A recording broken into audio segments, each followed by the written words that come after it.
আল্লাহর কাছে হেদায়েত চাইতে হয়, বাপ আল্লাহর কাছে চাইতে হয়, সিরাতে মুস্তাকিম চাইতে হয়, ইহদিনাস সিরাতাল মুস্তাকিম।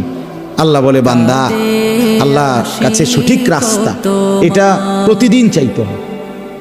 আমাদের প্রিয় নবী সাল্লাল্লাহু আলাইহি ওয়াসাল্লাম যিনি হেদায়েতের রাস্তা চিনাইতেন, যিনি আল্লাহর পথ বলতেন, সেই তিনি পর্যন্ত আল্লাহর কাছে হেদায়েত চাইছেন।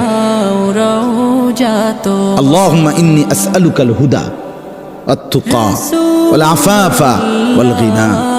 আল্লাহ আমি হেদায়েত চাই, আল্লাহ আমি তাকওয়া চাই, আল্লাহ আমি চরিত্রের পবিত্রতা চাই, আল্লাহ আমি দুনিয়ার প্রতি অমুখাপেক্ষিতা চাই। নবীজি বলছেন, নবীজি বলছেন এটা দোস্ত।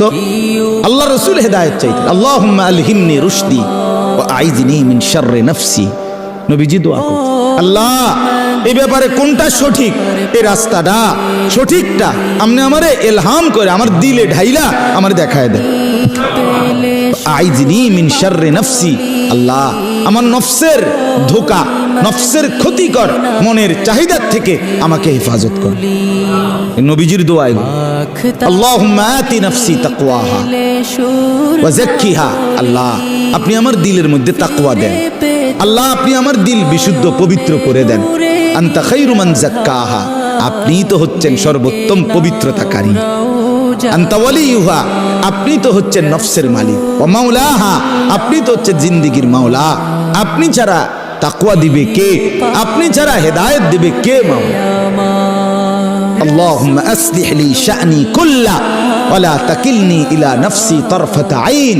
রাসূলের দোয়া, আল্লাহ আপনি আমার জিন্দেগিটা ঠিক করে দেন, আমার রাত ঠিক করে দেন, আমার দিন ঠিক করে দেন, আমার নামাজ ঠিক করে দেন, আমার ওযু ঠিক করে দেন, আমার হাসি ঠিক করে দেন, আমার কান্না ঠিক করে দেন, আমার দুপুর ঠিক করে দেন, আমার স্ত্রী সন্তানের সাথে সম্পর্ক ঠিক করে দেন, আমার মনিবের সাথে সম্পর্ক ঠিক করে দেন, আমার কবর ঠিক করে দেন, আমার আখিরাত ঠিক করে দেন, আমার বাজার ব্যবসা আয় উপার্জন ঠিক করে দেন। আল্লাহ সব ঠিক করে দেন, আমারে আমার মনের চাহিদার উপরে এক সেকেন্ডের জন্য, এক পলকের জন্য থাকতে দিয়েন না।